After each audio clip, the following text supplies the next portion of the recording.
Selamat malam, Bu. Pada hari ini Firman akan menyelesaikan tugas saya, Bu. Perkenalkan, nama saya Firman Yogi Mulia Raja, Bu. Kelas X IPS 2.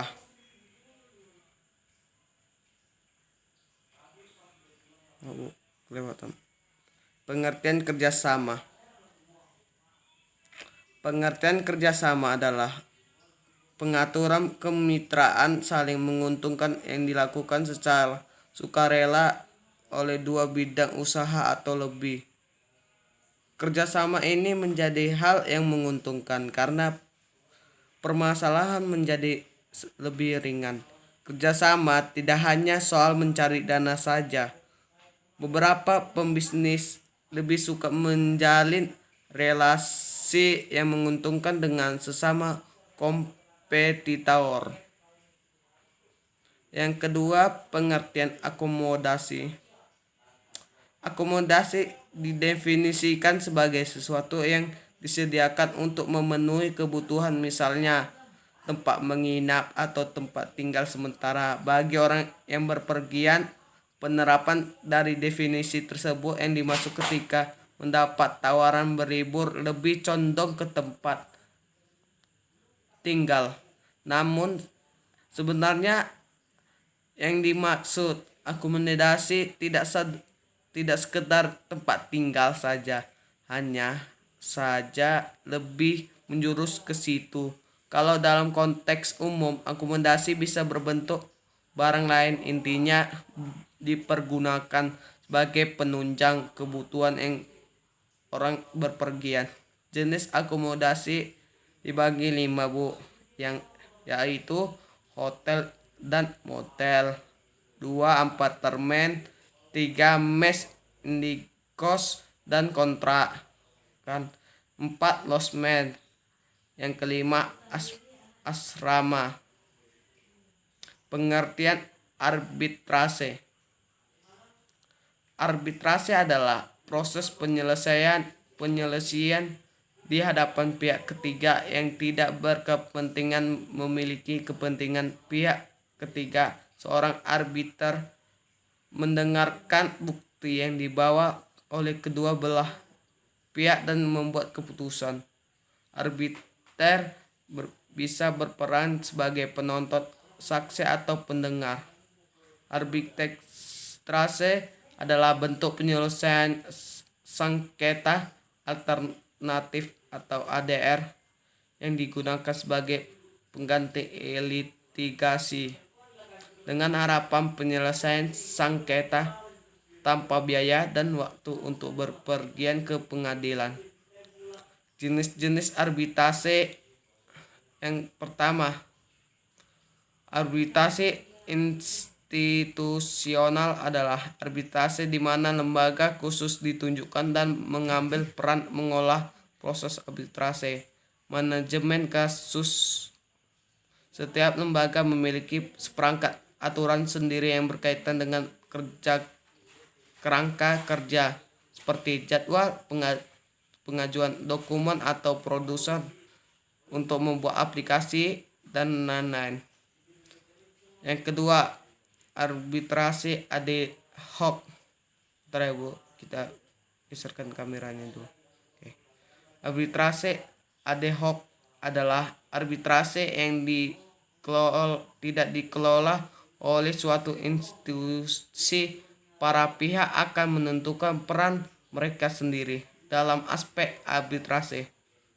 Tanpa lembaga pengolah, para pihak dalam arbitrase ad hoc bebas untuk menggunakan produser pilihan mereka dalam kasus-kasus di mana tidak ada aturan prosedural yang disepakati. Majelis arbitrase akan mengolah arbitrase dengan cara yang dianggap sesuai.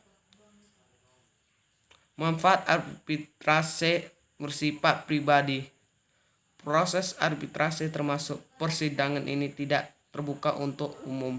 Para pihak dan arbiter seringkali terkait oleh aturan kerahasiaan yang ketat. 2. Arbitre adalah ahli. Para pihak dapat dengan bebas memilih arbiter selama mereka arbiter yang dipilih tidak memiliki alias independen.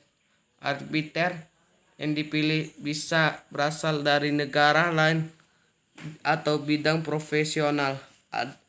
Hal ini akan menjamin arbiter memiliki keahlian profesional dan mampu menangani perselisihan dan persengketaan.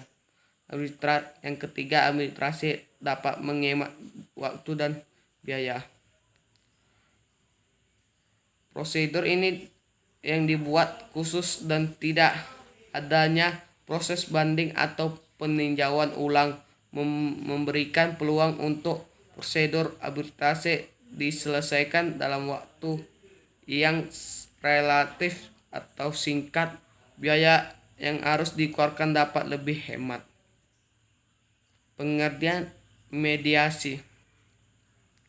Mediasi adalah upaya penyelesaian konflik dengan melibatkan pihak ketiga yang netral, yang tidak berkewenangan mengambil keputusan, yang membantu pihak-pihak bersangkutan mencapai penyelesaian atau solusi yang diterima oleh kedua pihak.